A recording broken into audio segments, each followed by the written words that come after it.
Okey, Assalamualaikum, selamat sejahtera. Hari ni kita nak masuk topik baru iaitu kegravitian bab 3 form 4 tingkatan 4 KSSM.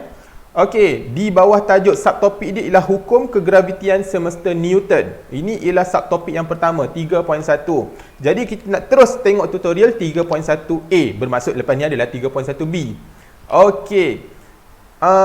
Hukum kegravitian semesta Newton. Apakah yang disebut oleh hukum kegravitian semesta Newton? Tapi sebelum tu kita terangkan sikit Okey. Bila ada dua objek yang mempunyai jisim M1 dan M2, dua-dua tu ada jisim, bermaksud ia akan wujud secara automatik daya tarikan graviti antara keduanya. Okey, maknanya semua objek yang ada jisim akan ada daya tarikan graviti. Kuat tak kuat je. Okey. Dan hukum kegravitian semesta Newton, dia mempertimbangkan sekali dengan jarak. Iaitu kalau sebelum ni kita belajar F sama dengan MA. Ini daya. Kalau kita ubah A, pecutan A kepada pecutan graviti, dia menjadilah macam daya graviti. Macam kita belajar sebelum ni. Tetapi ini sangat ringkas. G9.81 ni kita menganggap bahawa daya ataupun semua objek ini di permukaan bumi. Manakala bila kita masuk bab kegravitian, kita akan dapati G ini akan berubah-ubah. Dia berubah-ubah ikut apa? Dia berubah-ubah ikut jisim. Jisim planet contohnya. Ataupun yang kedua jarak ni. G9.81 kita anggap kita dekat permukaan bumi. Tapi kalau kita duduk lebih jauh, bermaksud dia punya graviti dah tak valid, tak boleh pakai 9.81 ni. Kita kena guna formula yang telah diubah sesuai ataupun formula kegravitian semesta Newton, iaitu G. G ni apa? Ini pemalar graviti. G sama dengan 6.7. Salah. 6.67 kali 10 kuasa negatif 11 Nm kuasa 2 kg negatif 2. So ini kita kena gunakan dalam pemalar. Lepas tu darablah M1 dengan M2, jisim dua-dua ni, dan dibahagi dengan jarak R kuasa 2. Okey. Jadi dari formula ini kita boleh mendefinisikan apa yang disebut oleh hukum kegravitian semesta Newton. Cuba kita tengok F dengan M1, M2. Hukum kegravitian semesta Newton, ini jawapan dia, menyatakan daya tarikan graviti antara dua objek adalah berkadar terus dengan hasil darab. Okey, hasil darab jasad-jasad jisim hasil darab jisim bagi jasad-jasad tersebut, dan berkadar songsang dengan kuasa 2 jarak antara kedua-dua jasad dari pusat ke pusat lah. Okey, ni pusat ke pusat. Okey, itulah dia punya penyataan hukum kegravitian semesta Newton. Ini dalam bentuk matematik. Okey, dalam bentuk matematik. Tapi kalau dalam bentuk ayat tadi, macam saya kata okey, formula ni kita letak tepi dulu. Okey, kita nak guna formula ni sekejap lagi. F sama dengan G M1 M2 per R squared. Okey, kita tengok soalan yang kedua. Diberi dua objek jisim. Okey, alright.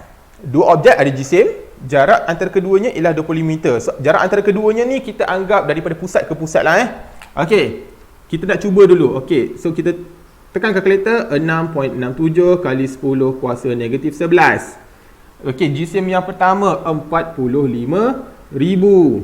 Jisim yang kedua 30,000.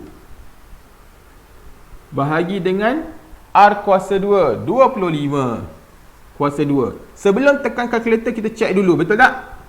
45,000 ni betul tak unit SI?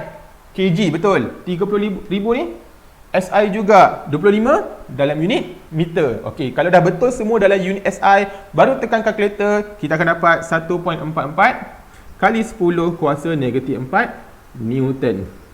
Okey, jadi kemahiran menekan kalkulator dalam bentuk piawai ini sangat penting Right, itu soalan yang kedua. Padam.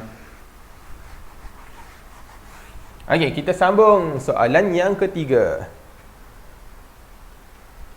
Diberi dua orang jarak 50 dengan jisim 50 kg, 80 kg duduk pada jarak 10 meter. Alright. Jadi sama juga G. G ni tetap 6.67 kali 10 kuasa negatif 11. Okey, kalau awak buat banyak kali awak hafal lah nombor ni.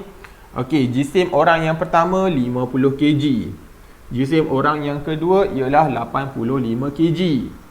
Okey, bahagi jarak antara kedua mereka ialah 10 meter kuasa 2. Jadi ni jisim berat badan biasa Jadi boleh rasa tak daya tarikan graviti tu? Bila kita kira dalam jarak 10 meter, rupanya daya dia ialah 2.83 kali 10 kuasa negatif 9 Newton.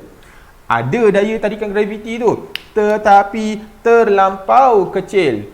Tak rasa sebenarnya. Okey? Jadi adakah mereka boleh rasa daya tarikan tersebut? Tak dapat rasa kerana terlalu kecil. Okey, tapi wujud daya tersebut. Okey, soalan seterusnya. Nombor 4. Ni jisim bulan dengan bumi. Okey, sama juga G. 6.67 kali 10 kuasa negatif 11. Okey, jisim bumi 6 kali 10 kuasa 24. 6 kali 10 kuasa 24 kilogram. Betul, kilogram. Alright, betul. 7 kali 10, 7.4. 7.4 kali 10 kuasa 22 kilogram untuk jisim bulan. Bahagi dengan jarak 3.8 kali 10 kuasa 8. Jangan lupa kuasa 2. Budak lupa kuasa 2. Bila dah kali 10 kuasa 8, dia dah lupa kuasa 2. Okey, so bila kita kira tengok dulu sebelum tu kg, kg dan meter. Okey, dah betul, baru kita tekan kalkulator, dapat 2.05 kali 10 kuasa 20 Newton. Besar tak besar daya ni? Besar. Sebab itu daya ini mampu untuk memegang bulan supaya mengelilingi bumi. Kalau daya dia kecil, bulan tu dah terlepas ke mana-mana dah, tak dapat dipegang. Kita tak rasa pula daya tarikan bulan bumi ni. Sebab ini ialah bulan dengan bumi. Kalau kita nak rasa kita punya daya, kita kena letaklah jisim kita. Okey. Boleh setakat tu? Kita padam. Soalan yang terakhir. Okey, soalan ni ada gambar. Cantik. Hitung daya graviti yang bertindak antara kedua objek. Okey, sama juga tadi. Dah boleh hafal kot. 6.67 kali 10 kuasa negatif 11. Okey, jisim objek yang pertama 4 kali 10 kuasa 7. 4 kali 10 kuasa 7. Okey, 1.5 kali 10 kuasa 7. Dan bahagi dengan jarak. Apa jarak dia? 20 meter. 20. Jangan lupa kuasa 2. Jadi bila kita tekan kalkulator, perlu ke nak tunjuk tekan kalkulator? Tunjuklah sikit kalkulator. Okey. Saya buat kurungan 6.67 E negatif 11. Okey, inilah graviti. Darab dengan 4E7. 4E7 darab dengan 1.5 E7. 1.5 kali 10 E kuasa 7 bahagi dengan 20. Jangan lupa kuasa 2. Tak, jawapan. Apa? 100 Newton. Lebih kurang lah 100 Newton. 100 Newton. Okey. Jadi itu sahaja pengenalan kita tentang tajuk yang pertama. Okey. 3.1a, hukum kegravitian Newton. So macam mana kita nak mengira daya tarikan graviti dengan menggunakan formula hukum kegravitian semesta Newton. Okey, sekian, terima kasih.